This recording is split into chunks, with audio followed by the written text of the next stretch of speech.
We're ready. Okay. Okay. Great. So thank you all for being here.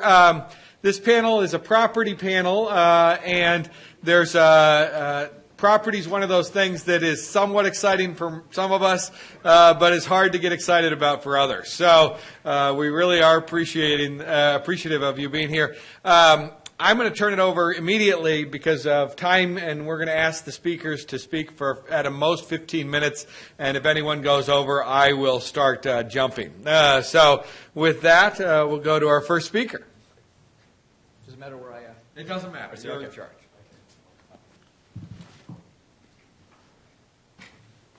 I'd like to thank everyone for being here. I'd like to start by saying that my voice is recovering, somewhere between teaching property and torts and being a father to 3 very young children. I lost my voice this week, but it's on the mend, and hopefully it doesn't break. But this is not how I normally sound. I hear myself. It sounds kind of froggy, but I will do my best as we go through. Today I'm going to be talking about protecting something that I call identity property in a race-relevant world.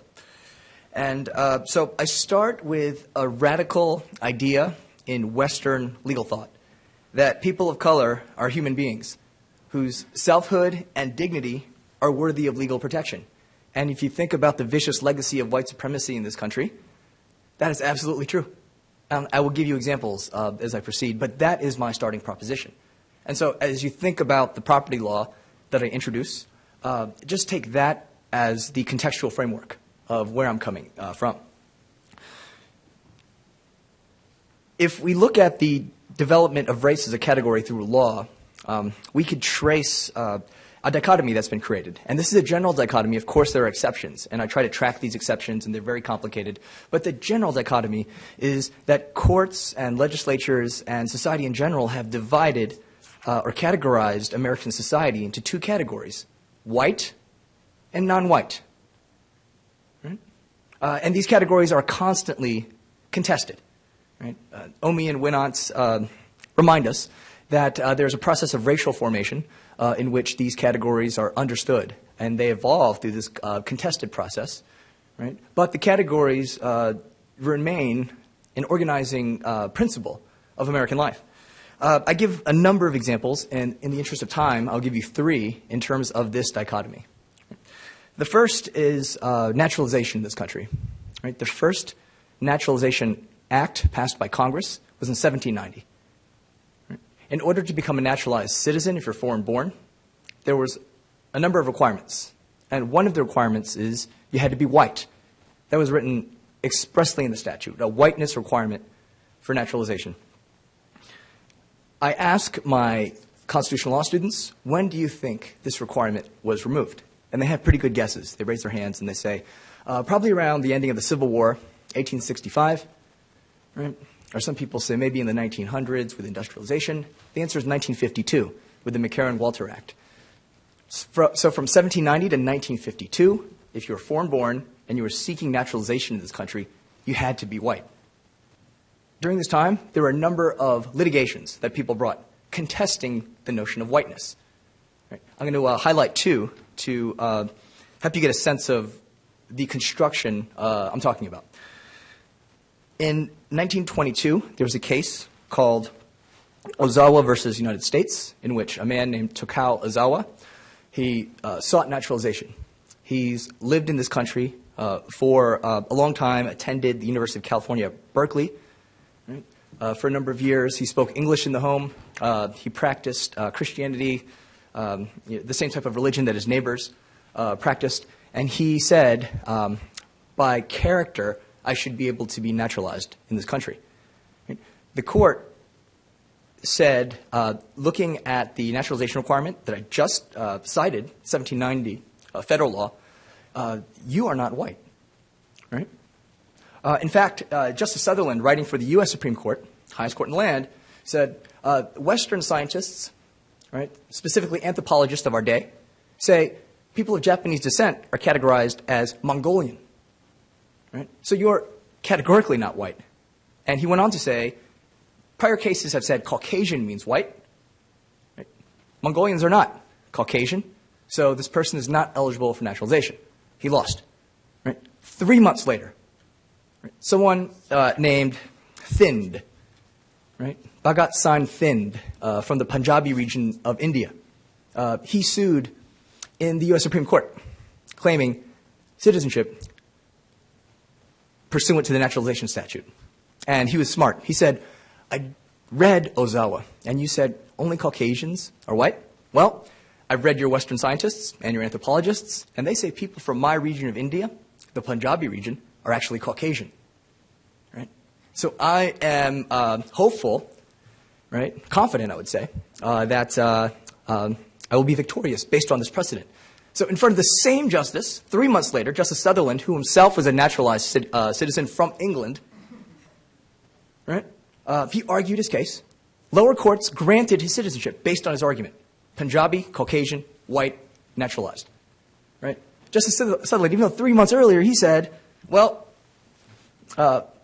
Caucasian means white. In this new opinion, U.S.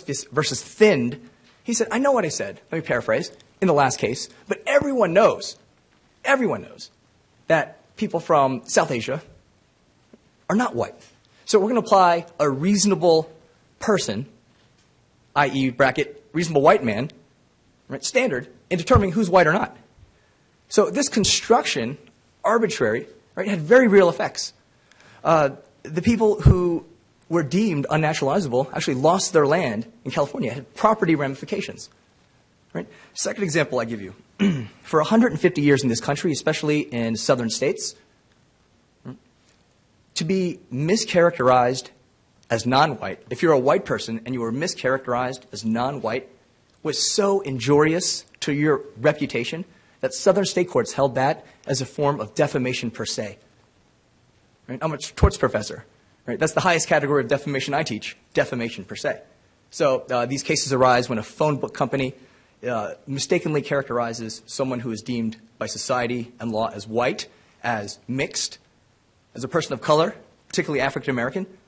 That person won damages for 150 years in southern states as a form of defamation per se. Think about that. The construction. Whiteness is this positive thing that needs to be protected from something so negative that the misappropriation, the mischaracterization of this characteristic on a white person creates redressable legal injury. Right? That law has changed in the 50s. I'll talk about that later if we have time. But let me talk about one more example, evidentiary rules. Right? And think about how this construction is taking place. Right? Whiteness is access to something. Right? Legal rights, property, resources. Non-whiteness, on the other hand, the absence of whiteness, is the denial of access. Right? Final example, evidentiary rules in state courts. I turn to a case called People v. Hall, 1854, California Supreme Court case. And in that case, a Chinese minor was murdered by a white man. And the only witness who was willing to testify against this white man for murder was a Chinese witness. However, there was an evidentiary rule in the California courts that said no black, mulatto, or Indian, right, shall be permitted to testify for or against a white person in a court of law. Right? But this person's Chinese, so does it apply? Right? The court said, well, even though it says no black, mulatto, or Indian, what the law is actually doing is categorizing or creating a dichotomy in the categorization, white and non-white. And Chinese people belong to the non-white category. Right? The court called it a blanket black category. Right? I'm a property professor, and I talk about something called the Parade of Horribles. You may remember it if you went to law school. The court had its own Parade of Horribles. If we allow these non-white people to testify against white people, next they'll be voting. Right? Next they'll be attending our schools. Next they'll be in positions of power. Right? The Parade of Horribles. And that was the rationale, to deny non-white people the right to testify for or against a white person in court. Cheryl Harris in 1993, in a seminal law review article called Whiteness is Property, framed these types of conferrals of benefits and privileges, intangible resources, as a property right. Right? She said throughout time, and these are my words, not Professor Harris's, but whiteness has been a type of access card. And if you possessed it, you could get things. If you didn't have it, right, you were denied things or given less of something. Right?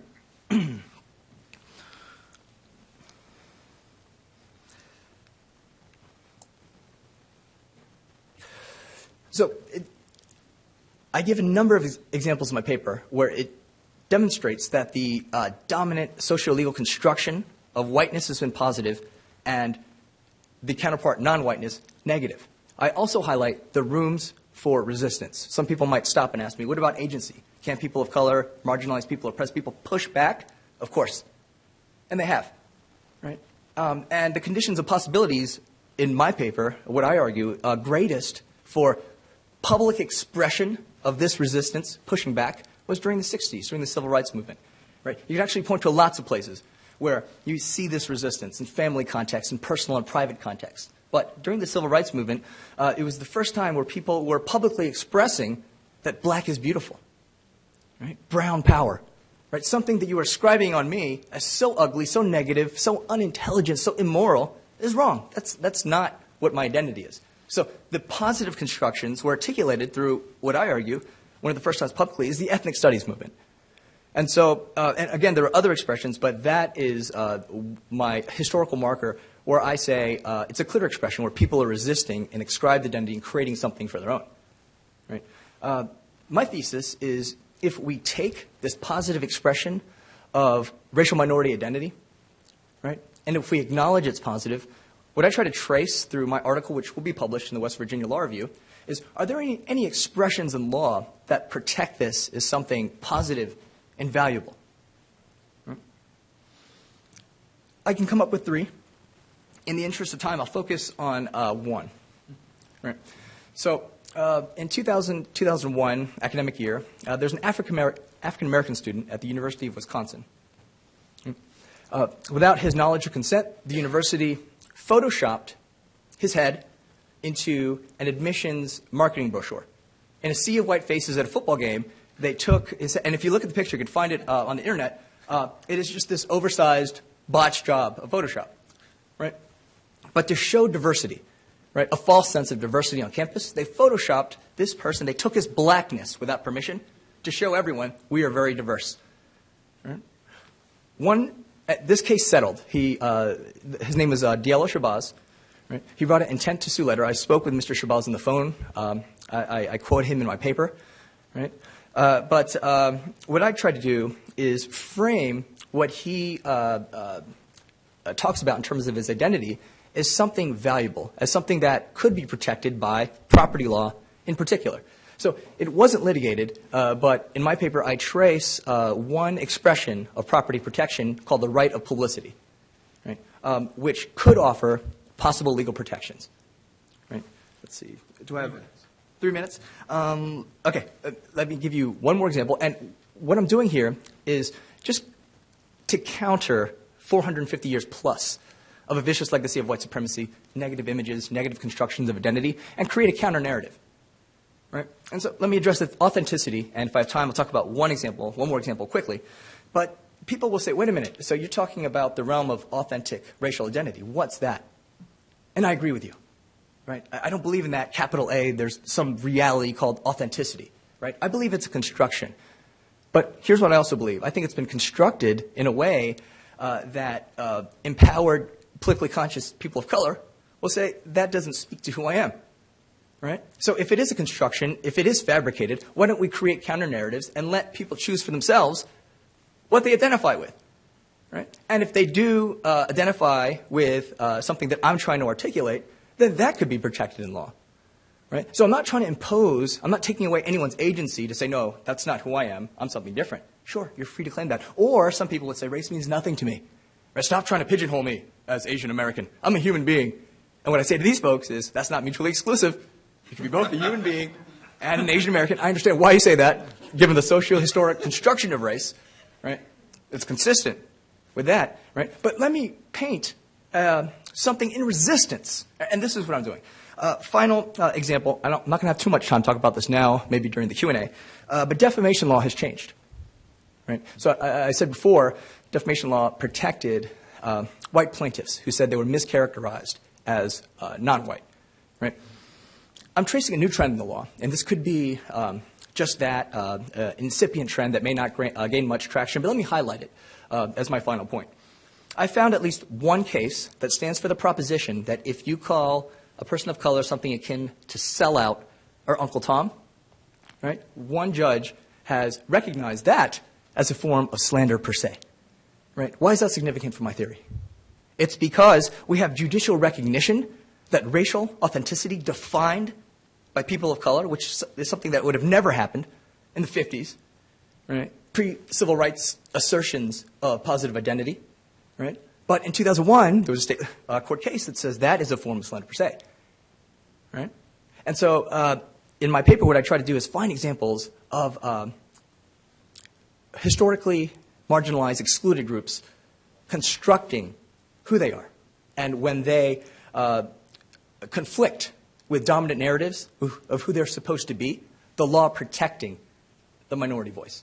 Right. My final example, and maybe we could talk about this during the Q&A, is the Redskins mascot, right, controversy. Right. I specifically take the trademark case, and I've interviewed the petitioners and asked, how did you develop your sense of identity? What does it mean to you? What does it mean that the Redskins team codifies a racial slur in relation to who you think you are? Right. Let me stop there. Thank you very much.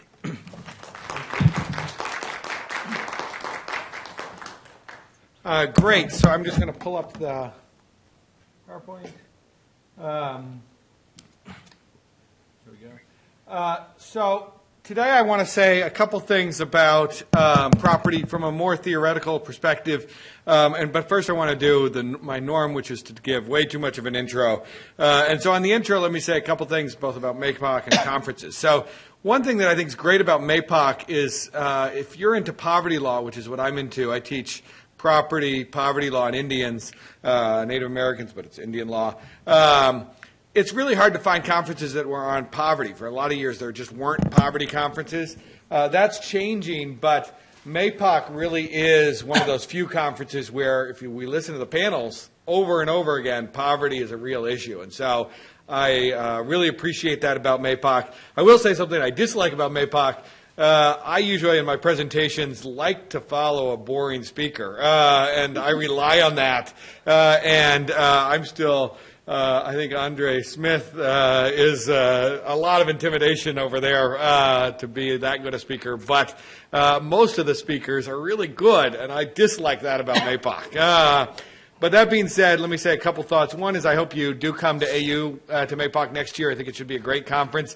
And not speaking for me, because I just don't know that many people, but other people in my faculty know a lot of people. So I have a lot of hope that it'll be a good conference. And the other is just hold the date. There's a poverty conference somewhat similar to what we heard at lunch on academic activism that's going to be taking place in Seattle University October 23rd and 24th. So look for that, a poverty conference on academic activism. Okay, so a brief note about myself. I know some of you, but I don't know all of you. I am from the Navajo Reservation, but I am white. The Navajos actually have a great word for white people that I think I'm trying to promote as a word we could use more broadly, and that word is Bilagana, and it's translated, it means white, the other, or the enemy, and that's pretty awesome. So they have that word, and I like to keep that in mind because that's a good reminder of, even though I care about these topics, I'm still the enemy. So this talk, my property really comes out of the fact that I was doing other work. And so here's a book that I have to promote because it was published last year, about a year ago. If you want to teach a poverty class, there's now a book on it, and I would love to help you teach this class. It's a little sad when you look on your Amazon account and realize that really it's just your students buying your book. But that being said, I was doing work on poverty law, and I was doing work on Indians and really Navajo. I focus on the Navajo Reservation. And I realized that there was this mismatch between what I was teaching and what I was researching. And I also had a lot of angst about being an academic. Like, what good am I really accomplishing by teaching people property? And that angst came out probably most notably in a parody article that a lot of junior faculty read. But it also just was informing my stuff. I didn't feel comfortable in the property classroom because I didn't know what was being written about property. And then I had the third sort of why I started writing about property was I had this belief that property mattered. And you're going to have to stop me I'll try to stop. And so I decided to start working on property. The first thing I wrote was this, and you can't really see it there, the title, but it's an article on, really it's a property and race article. So there was a number of progressive property people that had written about progressive property, and I was upset, basically, because they wrote the three sort of foundational articles about it, and not one of them talked about race. And so I decided to blast them for it. And that was my first article about it. And then I finished that article, and I had convinced myself I'm going to start writing about it, and Navajos again, because it had been too long since I'd been on the reservation. I needed to do more work there. But I got into the property stuff again because I thought it was a nice way to deal with the poverty things I cared about and the race things I cared about, but in a way that gets a bigger audience. So right now, if you write about Navajos, if I write about Navajos, not you write about Navajos. If I write about Navajos, I get an audience of about 2. And one of them's my mother, and one is not my wife. I realized when I wrote about property, I got a much bigger audience of people that cared about it. And so I thought, well, how do I merge these things, this poverty issue and my property? And this sign is actually the wrong sign because I wanted to merge it a little bit to the left. In doing that, I came up with, or I decided, what is wrong with property theory? I thought there was something wrong on both the left and the right. So on the right, there's this, and this is the part I'm going to rush through, there's this thing called information cost theory, which is just to say that property does really nice things giving information to people. So if I own a car, my car's parked out in front of this building, I don't need to worry about a random person thinking it's their car. We all know it's not their car, that it's my car, right? So property does this nice information feature of my property versus the rest of the world. But I read that stuff, and this is the conservative stuff, and I detected a status quo bias because there was this description of what the property was doing, and it was all valuable, and no description of the fact that it was really only valuable to certain people, the property. So that made me upset, but that's not that interesting. That's what progressive property writers are all writing about. And so there's been lots of critique about it. I think I add a little bit by saying the status quo bias, but it's somewhat implicit. And then I thought, well, if that's what's wrong with the sort of conservative property, what about progressive property? And I looked at 2 main writers. Of course, New Property. Reich has been sort of obviously very fundamental for most scholars. And New Property is good, and we all know what New Property is. Another one I looked at was Reliance Interest of Singer. So this is saying that people that have some sort of property have some sort of claim there. Even if it's not a formal property, if you use property long enough, you get to claim property. And he used the Youngstown steel mill case as the example for this, where property wasn't found, but he thought it should be. But these all seem pretty similar, and the third is another, I think, a great article. So I think if my talk does nothing else, I think I want to convince you to read David Super's A New Property. I think it's an awesome article, and it is the article that I would have liked to have written if I was a better scholar, a better writer, and more optimistic about property. So this is a person that cares deeply about inequality and poverty, and he says the solution is to use property concepts. And you notice from all 3 of these articles, the basic move is the same. There's some people excluded, and we need to work with property to solve their problems. And I think the conservative writers are working for property. So I don't think they're trying to change property. They may be trying to block any changes that have happened since the realists. But then the liberal response has been to say, property is valuable, let's just tweak it. And I don't know that that's a sufficient answer to the period we're in. So we are in what other people have called, and I agree, is the New Gilded Age. And this New Gilded Age is marked by all sorts of things, and I actually think this chart is pretty nice on it. We have just not done much for most Americans for a long period of time. And the talks yesterday on if we looked back in 10 to 15 years, it may be too late. That's where I'm at in thinking about this. So my idea was that instead of tweaking property or working with property, we need to destabilize property. And we need to, as this graph tries to show, prevent some gaps in the gates that are keeping the excluded.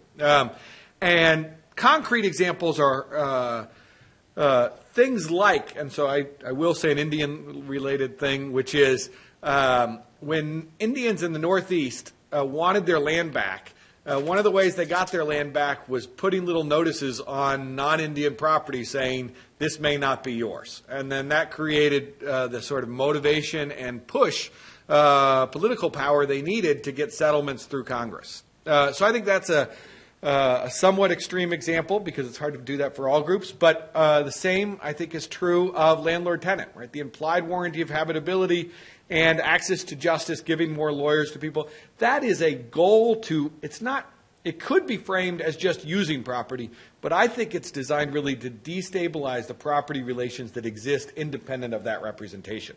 To go to the immigrant rights thing. The things that are happening in the southern border, they are happening because there's inadequate representation, and to give representation there would be to challenge the existing understandings of what rights people have. And that, I think, is destabilizing and fundamentally what I think needs to happen.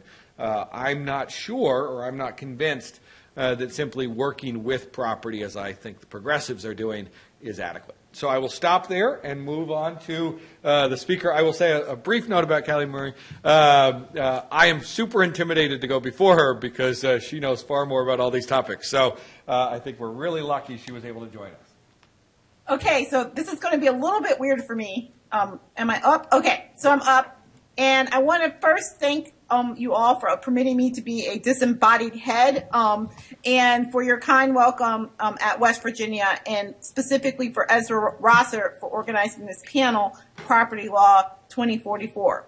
Ezra has asked us to reflect on how we should think and teach and think about property law in 2044. And today I argue, in particular, that we need to rethink how we teach and research constitutional property law, and in particular, how reclaiming the 13th Amendment as a primary topic of study in the first-year curriculum, as well as research generally, will permit us to consider both the descriptive and theoretical construction of property law in 2044.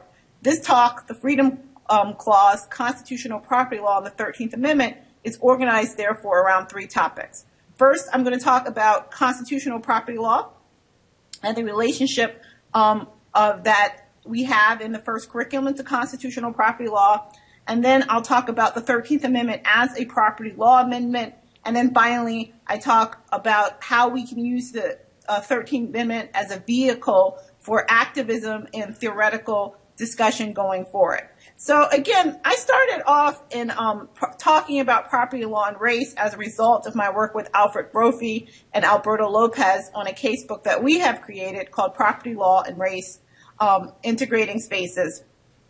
And in the construction of that book, one issue stood out for me in comparison to our book in comparison to other first-year property law books. And that is that in our book, we focused in on the 13th Amendment as a constitutional property law book.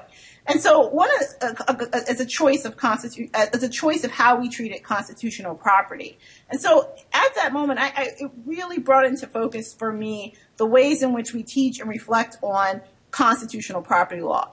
Insofar as in our first year property curriculum, we often talk about constitutional property law as managing the relationship between government and private property ownership. But I think that we have to begin to think a bit in bigger and broader ways about the development of constitutional property law. And I think in that, the 13th Amendment provides a real opportunity to discuss issues in relationship to justice and to repair in democratic societies, and using the amendment of the 13th Amendment would perhaps provide a vehicle for us to do so. So the first thing I always start off is to help in this discussion is to really argue that the 13th Amendment is a property amendment. And I think we can view that through three primary vehicles. The first is that the 13th Amendment abolishes property classifications for moral reasons. The second, the 13th Amendment contemplates repair, that is repairing property relationships. And finally, the 13th Amendment also marks a way for us to talk about the disruptive origins of property relationships. And so I think it's important that we think about the 13th Amendment in that way. And again, it's a pretty important choice. Outside of Al and I's textbook and Joe Singer, no major property law textbook, I just checked this morning, actually references the 13th Amendment. So there is a story there about how the 13th Amendment remains a hidden amendment as it relates to property relationships. But I argue that it's at the center of how we think about and should think about property law in the United States. The first is obviously the 13th Amendment abolished a class category in property, that is, enslaved and involuntary servitude. And I think generally we had a 200-year history of treatment of these relationships in the following manner. I mean, and so it's very important, I think, to point out to students that there was an entire system of property law. That is, we can have property cases related to the rule against perpetuities, for instance, where the measuring life is obviously the slave. And so the 13th Amendment was a very important moment for thinking through the status of people as property and also the morality of people holding people as property. I think the recent scholarship in the 13th Amendment has certainly emphasized that it was a important moment in civil rights and constitutional law generally, but there's been less focus, say, on the specific relationship to the 13th Amendment to the property systems of the United States. And there's actually very interesting case law that follows, particularly at the state law level, that discusses the relationship of the 13th Amendment to ongoing state relationships in property law. I think the 13th Amendment also offers us a way to think about repair of property relationships. And there I link, thank you, Ezra, there I link our discussion to and this is something that I've been thinking about in my own scholarship. I think of the 13th Amendment in relationship to other types of repair constitutional provisions in our current constitutional intellectual property law system. And there I'm thinking about the relationship of the 13th Amendment to the Haitian constitutions that were drafted right after the revolution in Haiti, and also the 13th Amendment in relationship to Article 25 of the South African Constitution. And again, I think by drawing together these three different types of constitutions, we can begin to see that constitutions also perform repair functions in society as to disruption or as to relationships involving property claims. And again, I think that's an important set of choices when we talk about and think about property relations and systems. And finally, I think that by focusing on the 13th Amendment as a property amendment, we can begin to much more effectively think about disruptions in property systems and what I call the disruptive origins of property. So again, many of our property textbooks talk and think about the origins of property, but don't deal with those circumstances in society in which property relationships are reformed and reordered. And again, I think it's important to think about the 13th Amendment as a property amendment because it helps us to see that there's two types of origin stories in property law that we have to pay attention to. One, the origin stories that we typically teach in property law, like such as state of nature theories. But I think if we think about the disruptive origins of property law, we can really begin to think about how property works within democratic society. So again, the 13th Amendment offers us a way to think through property law per se, and I think it's an important amendment that we typically ignore in our teaching of property law generally. And I think that has real consequences for how we teach our students and indeed ourselves about the relationships that property may or may not facilitate within a society. And finally, I do think that moving the 13th Amendment into the center of constitutional property law has real consequences for activism and for the further development of the further theoretical development of property law.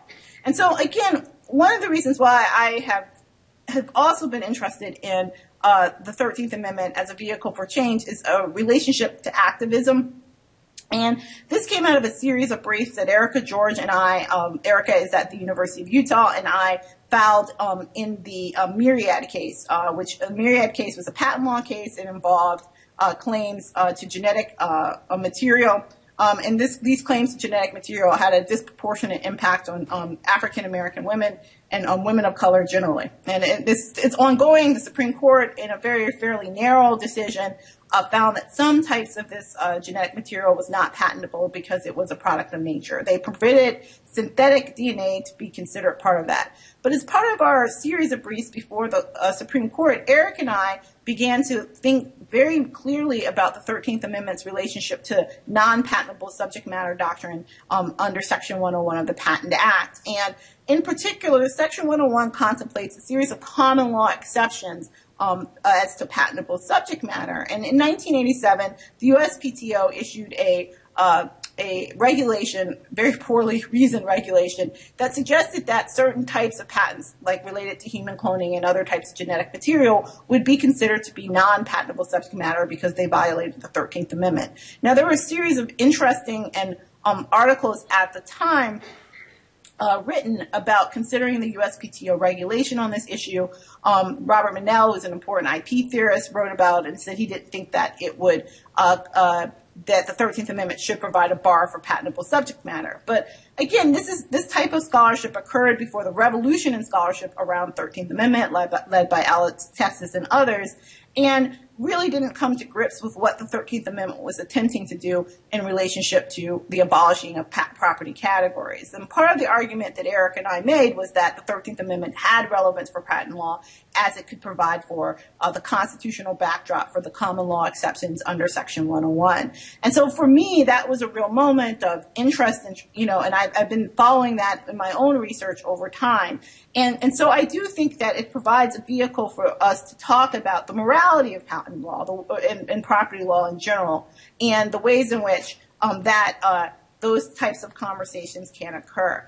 I also think, and this is why I wanted to hear Ezra talk before me, and because I think Ezra and I have been involved in a project of and in a property law of trying to challenge the notion that when we talk about race and property law, that we're not talking about property law. And I think that the 13th Amendment provides a real opportunity to explore any number of property law subjects just as property law subjects. And they include things such as the role of custom in the development of property law. The 13th Amendment specifically includes custom and property custom in its framework for addressing property relations. It's one of the few amendments that sort of explicitly have to address the role of custom and how it shapes that sort of informal roles and informal choices individuals make as to property allocations. The 13th Amendment directly addresses that. I also think the 13th Amendment provides a really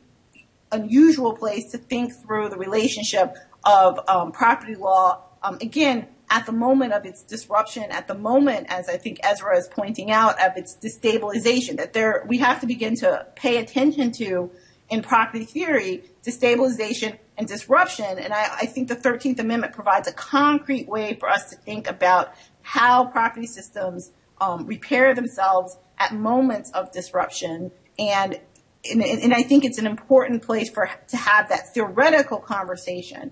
And so, again, in many respects, I have to say, I started to think about the 13th Amendment and its role in property law and in constitutional property law in general as a response to Ezra's really important article on property law and race and the ways in which he critiqued the progressive property movement for its failure to treat and effectively address racial issues. And I thought I wanted to make Ezra's challenge concrete. I wanted to build on his challenge, but also to move forward in thinking through the relationship of property theory to race and racial exclusion. And so I'll end there, and I look forward to the Q&A session. Thank you. So we have time for a very little number of questions, but if anyone has questions. So the mic. Jim, and then. My question is, I'm sorry, is it Professor Murray by Skype? Okay. Regarding the 13th Amendment, you said that it includes a duty to repair, and this actually came up in the reparations panel too, about a duty to rid the vestiges of slavery.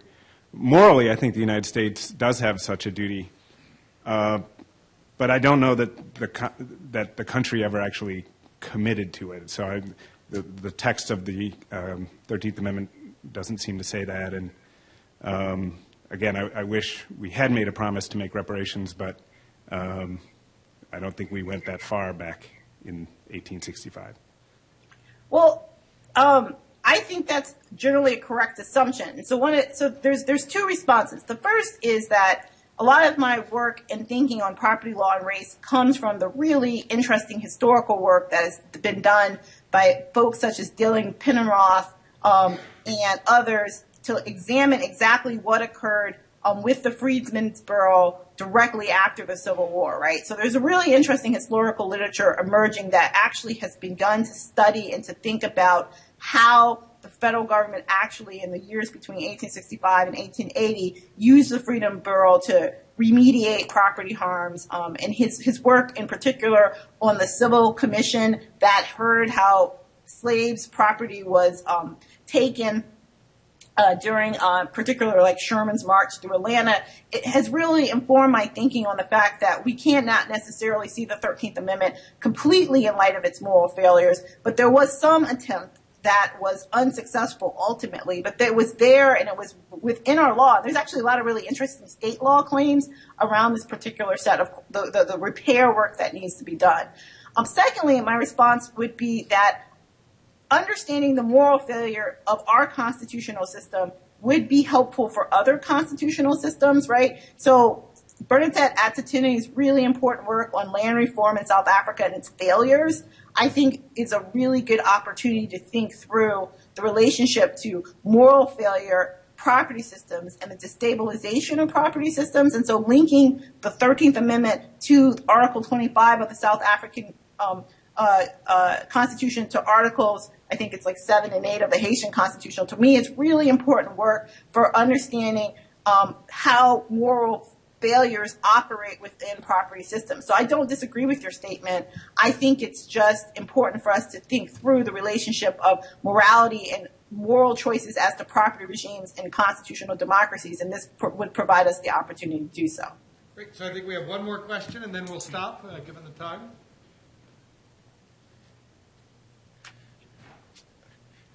Hi, I'm Tom Rod, a lawyer here in West Virginia, and we have done some CLE programs here in West Virginia about the history of civil rights in West Virginia, and one of our speakers recently at a program in the Eastern Panhandle, which was attended by about 60 lawyers, was a guy from the Museum of the African American Civil War Soldier in Washington, D.C., who gave a fascinating talk about something that I was ignorant about, I must admit, about how the concept of contraband developed by General Ben Butler at Fort Monroe really was the first step towards a legal transformation of the status of these African Americans, and he took us all through the statutes. Fascinating story. Butler, of course, was a trial lawyer from Boston, which I had no idea about, and it was a nice example of an inventive legal mind taking an old-fashioned concept and working with it to get to